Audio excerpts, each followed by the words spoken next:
Villabanako Oria Merkatari Elkarteak urtero bezala honetako kanpaina antolatuta dakar. Alde batetik, hemen aurren ikustezue karro bat indeula, karro hortan erosketa karroak puntu desberdinetan jarrikoak, Merkatari Elkarteko bazkidek erabildian datan jarrikoak, eta erabilgarria izango da, herritar behar duenen eramateko. Gero, urtero bezala kontsumo txekea zozketa egingo da.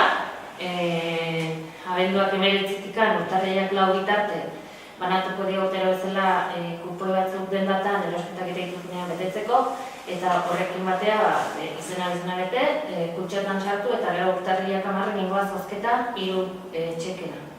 Txeke bakoitza 260 euroko izangoa. Aurten gabonetako kanpainako jarriko ditugu atrakzio desberdinak, herriko 2 puntu desberdinetan jarriko dira, eta martxan nengoa abenduak 23-tik urtarrilak 6 bitartea.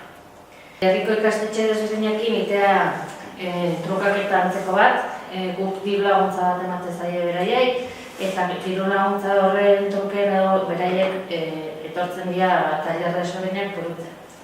Tailerrak 23an eta abenduak 23, atxaldez izango dira eta urtarrilak 5 goiz izango dira. Eta gero, urtarrilaren 5-en, goizeko 11etan plazan eskolanak ingoituzte gabonetako apaingarriak egin alizateko.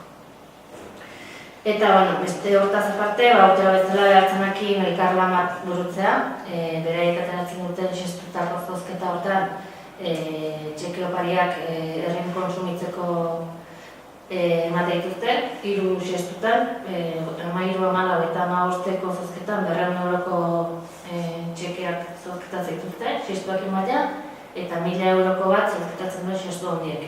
Berriketa bezala, daukau erakusleien lehiaketa bat ingoa, gero aparte beste sari bat emangoa, bozkatze duenen guztin artean, bozka matean artean zozketa bat ingoa eta 2 azarri. Eta bestela, 21-en gabonetako argiak piztuko dira,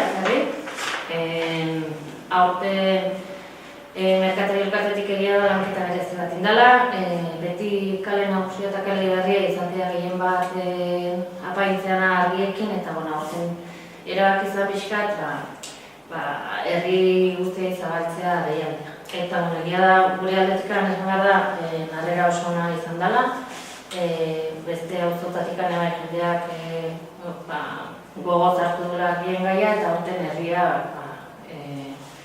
opainuka kale berria eta kale nagusiak bentzen ez dela errota larrea eta herriko sarrerak eta apainu egingo dira, argiekin. Eta piztuko dira abenduak 20.